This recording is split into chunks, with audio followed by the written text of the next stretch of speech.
Shalom. This is the brother Denya Allah, coming back, giving all praises, honor, and glory to Yahweh by Hashem Yahushai, by Hashem Racha HaKodash.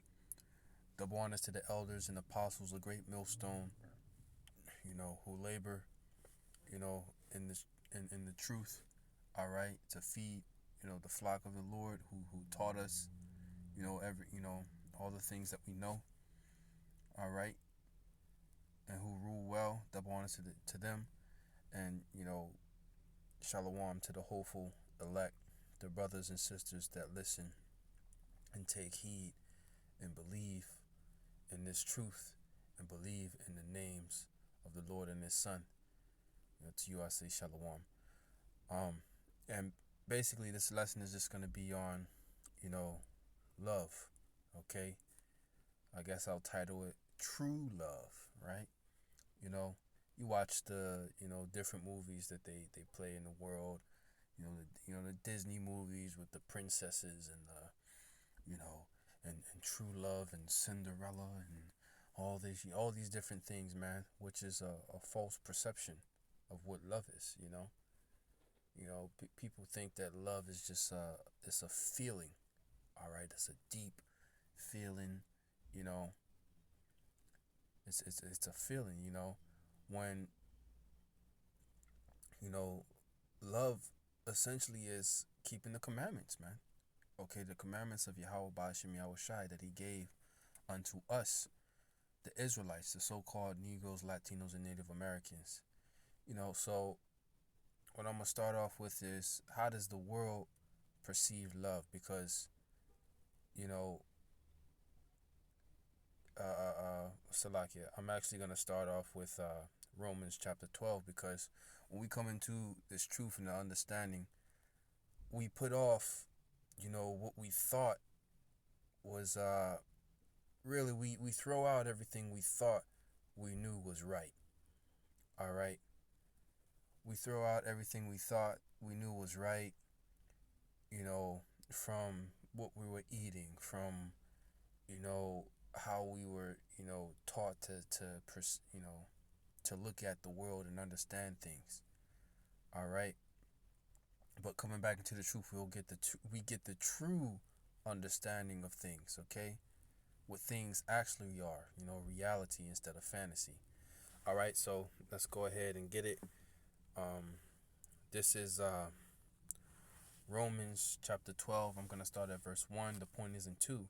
It says, I beseech you, therefore, brethren, by the mercies of the Most High, that ye present your bodies a living sacrifice, right? So that's what, the prophets have done in the past and what they're doing today. Different brothers who sacrifice their time, their energy, their resources, okay? And what, jobs, women, whatever it is, in order to do the work of Yahweh Ba'ashem Yahushai. All right? Okay? Standing out there in the cold, facing the elements, presenting our bodies as a sacrifice, man. All right? It says holy, meaning separated, acceptable unto the Most High, which is your reasonable service. So this sacrifice is a reasonable service, man. It's only suitable or fit, this in the service of the Most High. Sacrificing ourselves, our time, and our resources, man. Okay. Verse 2, it says, and be not conformed to this world, right? What world are we living in, right? We're living in the world of the so-called white man, okay, Esau, Edom, all right, which this is the new Roman Empire, okay, which that consists of America, NATO, and the EU, okay. They follow the structures, the philosophies, the thoughts, the worship, okay, of ancient Rome, all right. The beast with the deadly wound healed, okay. this is that new Roman Empire, man. All right, so this world is dealing with the white man's world. Okay, so not to be conformed. Okay, with the thought the thought processes or the manners and the worship of this world on how they believe things are. Okay, it says, "Be not conformed with this world." All right, don't shape yourself or form yourself after the pattern of this world. Okay, after the pattern of this you know system that this white man that E has created. All right, it says, "But be ye transformed." Okay, transform means what? To change your form. All right, being made a new creature in Yahweh Ba'ashem Yahushai. All right, so the things that we thought were correct in this world is actually wrong. You know, a lot of the things that we thought was correct is wrong. You know, now the scripture does talk about having a law unto yourself.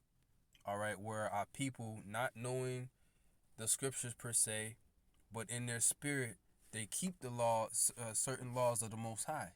You know, but that's just in their spirit because they're Israelites, man. All right, but it says, "Be ye transformed by the renewing of your mind." All right, so coming into the truth, we have to empty our cup, so to speak. Everything we thought we knew about the scriptures, everything we thought we knew about life, everything we thought we knew about anything that could be known, okay, in terms of how we're supposed to move upon this earth, the majority of that is all wrong. Right? It's all wrong, man. We were taught lies, right? So it says that ye may prove what is that good and acceptable and perfect will of the Most High, right? So, you know, we know the pleasure and the will of the Most High through the scriptures, right? So, you know, we're changing our mind, all right, and repenting and being transformed, okay, unto the knowledge of the scriptures, unto the way we move, the way we think, okay, the different decisions that we make, how we make those decisions, okay, all according to the scriptures, right? So let's get some definitions of how the world perceives what love is, and I kind of painted a picture through some of the media and the movies and the images that they push out. So I just went into Google definitions here, and it says I put define love, Salakia. It says an intense feeling of deep affection, right? It says a great interest of pleasure in something. People say, give you example, he loves football, right? It says to feel deep affection for someone, like or enjoy very much, right? So these are, feelings, man, so to speak, man. Feelings, and it's really vague, you know. The scriptures are very specific, you know, because, hey, you could have a strong feeling or affection for someone, but still not make a decision that is in their best interest. Okay, you could have a strong feeling of affection for someone, right? But not basically keep the commandments, man. You know, so in the in judging, you have to put your feelings aside. You know, love is just it's not a feeling, okay, or an interest. It's actually what? An action. You know. Here it says a noun. Let me see here. Here it says Roman history. It says the personified figure of love, often presented as Cupid, right? So they have a deity for that, right? It says Yeah, check this out. This is off Wikipedia. It says, "Oh damn!" And they got look at that. They got a Hindu deity, a Kamadeva. So that's the Hindu equivalent to Cupid. Look at that. You know, all these different nations, man. Really, they worship the same gods, but they have different names. It says, who love encompasses a range of strong and positive emotional and mental states, from the most sublime virtue of good habit, deepest interpersonal affection, and simple pleasure. Right? But let's let's get an understanding through the scriptures, man. You know, let's get an understanding through the scriptures. Um, First off, we're gonna hop from here. Like I said, renewing our minds. Right now, so I'm gonna title this video "True Love." Right. So, where are we at? Oh, okay. Is it up here? Yeah. Okay. Right here. Right. So we're gonna go to John chapter 17 and 17 because the scriptures tell you they give you specifically what's right and what's wrong, what's good and what's evil. All right? What's clean and what's unclean. All right? The Lord is very specific in the things that he wants us to do. So, I'm going to read this real quick. This is John chapter 17 verse 17. Sanctify them through thy truth. Thy word is truth. Right? So like I said, we were taught lies. So, you know, conforming ourselves unto this world is conforming ourselves unto lies. Okay? But when you're being renewed in your mind, right? You're being cleansed in the mind. It's through what? The word. Why? Because the word is truth, man. So if the word is truth, where are we going to find the true meaning of love? All right? That's going to be in the scriptures, man. Which is the words of the Most High via the prophets. Okay? So, with that being said, let's get it. So we're gonna start here at John chapter 5. Okay? John chapter 5, and we're just gonna get the point, verse 3. It says, "For this is the love of the Most High." So all you Christians, so-called Christians, who say that you love the Most High, ask yourself this question: do you keep his commandments? You know, what's the majority of you don't? You know, you like to believe that the law is done away with, right? By that, if the law is done away with, it, you can still commit adultery, you can still go out and smoke cigarettes, you can still do all these different things. All right, you draw nigh unto the Lord with your lips, but your heart is far from him. This is you know, 1 John chapter 5, verse 3. "For this is the love of the Most High, that we keep his commandments. And his commandments are not grievous." Right. That's the love of the Most High. Keeping his commandments, and his commandments are not grievous. It's not grievous, man. It's not sickening. It's not hard. You know, it may be a little bit of a struggle to conform or to get your flesh to do that which according to the scriptures. Yeah, it might be a struggle to do that. But these different commandments are what? They're good for you, man. The commandments of the Most High is how you effectively, you know, take care of the earth, take care of yourself, all right, and effectively manage your relationships between the different people in your nation, man. Okay, it's good for us, man. All right. Now we can't keep the law completely. All right, we're unable to do that. So different things we may go off in. That's what the grace and the mercy of the Most High is for. But every day we try to do more, all right, to keep the Lord's commandments better, okay, and sin less, which is the transgression of the law. All right. So let me read that again. For this is the love of the Most High, that we keep His commandments, right, and His commandments are not grievous. Okay. So that's true love. You know, Thy word is true. So that is true love right there. Keeping the commandments, right? So let's get more specific.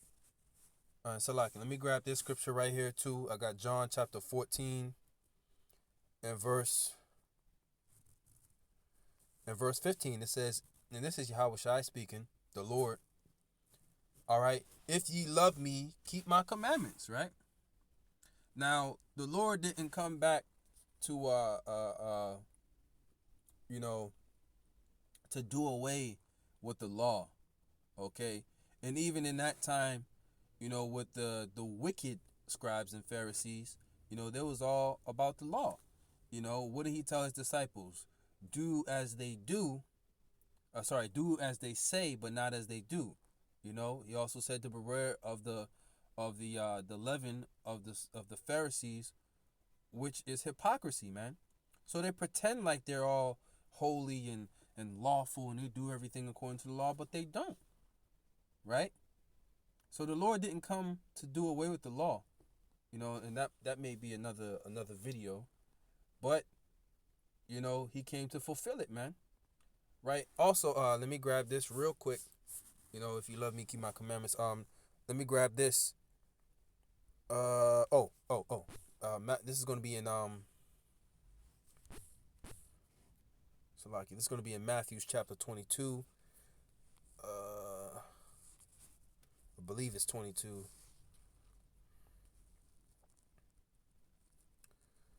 Merchandise.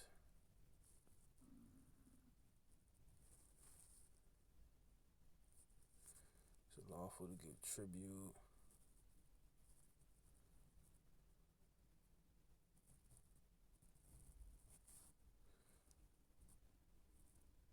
Right. Here we go. Matthew's chapter 22. And I'll start at verse 35. Because, Yahweh Shai, the Lord, was being, tempted of these different people to try to get him to slip up in his words, right? But seeing that the Lord, he had the spirit, without measure, okay, and he was keen and had, immense understanding, he moved wise as a serpent. It's a lucky if my words are getting kind of choked up. This is Matthew 22 and 35. It says, then one of them, which was a lawyer, asked him a question, tempting him, like I was saying, and saying, Master, which is the great commandment in the law, right? So he asked him, which one is the greatest commandment in the law, right? And Yahweh Shai said unto him, thou shalt love the Lord thy power with all thy heart, all thy soul, and all thy mind, right? And that goes back to what? Making your body a living sacrifice, man. It's an actual action, man, that you do for the Most High. Okay? In your mind, having a good conscience towards the Most High, right? In everything that you do, man. Okay, it says this is the first and great commandment. So that's commandment number 1. Love the Most High, right? Now, there's specifics to how you love the Most High, all right? You can't just do whatever all willy-nilly. No, the Lord has specific things you're supposed to do in order to show love unto Him, Okay? It says, this is the first and great commandment, and the second is like unto it. Thou shalt love thy neighbor as thyself. So he gave the first, love the Most High, and he gave the second, love thy neighbor as thyself, right? So that's the sum of everything. All right? When you sum and add it all up, you chalk it all up, those are the two greatest commandments, right? But what are those things that you're adding up? The different laws by which you show love unto your neighbor, all right? And more importantly, unto the Most High. All right? Not no feeling. It's action. All right? It says, and the second is like unto it. Salakia, I just read it again. You know what? I'll read it again. And the second is like unto it, that thou shalt love thy neighbor as thyself. Verse 40. On these two commandments, right? On those two. Love the Most High with all thy heart, thy mind, and thy soul, and love thy neighbor as thyself. It says, hang all the law, right? The first 5 books of Moses, which were the laws contained, and the prophets, all right? Those men whom the Lord have ordained, okay, in the spiritual realm to come be born on the earth and to profess the will of the Most High, to prophesy the law and the prophets, okay? It said, which that's the whole Old Testament, right? The law and the prophets. On these two commandments hang all the law and the prophets. So what does that mean? That means, like I said, you sum it up. That means the different laws that's been written. This is the different laws that have been written. Okay, those are how you love your neighbor and love the Most High. All those together.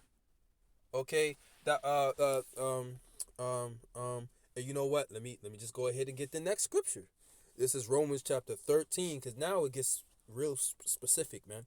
It says, Romans chapter 13 and verse 8. It says, owe no man anything but love one another, right?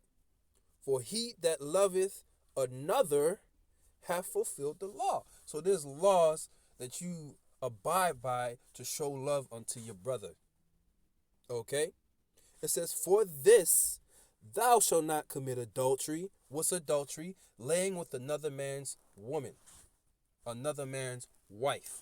That's his wife. So you show love to him by not laying down and defiling his wife. All right? Because, hey, how's that brother, that's not going to be good unto that brother, man. You defiled his wife. All right? Thou shalt not commit adultery. Laying with another man's wife. Okay? So that's a specific right there. And this is talking about the second greatest commandment. Love thy neighbor as thyself. Thou shalt not kill. Killing your neighbor. Okay? Or really, it's murder. Murdering your neighbor. All right? Without being justified through the law, having a just cause. Right? Because there are laws where you kill. Okay? Because what? They went against a grave law. Okay? It says, thou shalt not steal. Stealing from your brother. This is what it means. This is true love, man. Keeping the commandments. Right? It says, thou shalt not bear false witness. Lying about your brother. All right? But you see all this in these Christian churches, man. You see all this in these different churches, man. Pastors sleeping with other people's wives. Sleeping with the the mother and the daughter, which that's against the scriptures. That's Leviticus 18, right? But they professing to be, to be disciples of the Most High, or to be prophets of the Most High. To be a lover of God. Yeah, I love God. Yes. Yes. They love that, really your God is Esau, man. Um, this it says, thou shalt not covet, meaning you have a desire for something that's somebody else's, right? When you go into those first 10 commandments, which there are more than 10. There's about 613. There's 613 laws. There's more than 10. But I could tell you what, that's far less than the laws they have established here, and most people don't even know the laws that America has set up, and there's over thousands of them, right? Um, thou shalt not covet. So having a desire for somebody else's stuff, that could be his woman also, his woman, his cattle, his chariot, his gold, his riches. That's what the Most High allotted unto him, right? Because if you think about it, if you covet something, then you're gonna want to what? You're gonna want to steal it. If it be a woman, you covet after another man's woman, you're gonna commit. You're gonna and you let that late, you gonna commit adultery. You're gonna defile his woman, his stuff. You're gonna steal his stuff, right? And then you're gonna lie about it too. You see? Thou shalt not covet. And if there be any other commandment, right? If there be any other commandment, they gave you specifics, and they're saying any other commandment, all the other commandments that pertain to loving thy neighbor as thyself, man. If there be any other commandment, it is briefly comprehended in this saying. So it's summed all up into one saying, right? Just like as we read the two greatest commandments, they were summed all up. All the commandments that are written in the law were summed all up into two. Love the Most High and love thy neighbor as thyself, right? It is briefly comprehended in this saying, namely, thou shalt love thy neighbor as thyself. There you go. Love worketh no ill to his neighbor. Therefore, love is fulfilling the law. So there you go. True love is fulfilling the law. And we can't keep the law to the best. We can't keep the law perfectly, right? That's where the new covenant comes in. But we can keep the law as best as we can. All right. So that's basically everything I have. True love is the keeping of the commandments. So with that, I'm gonna say shalom.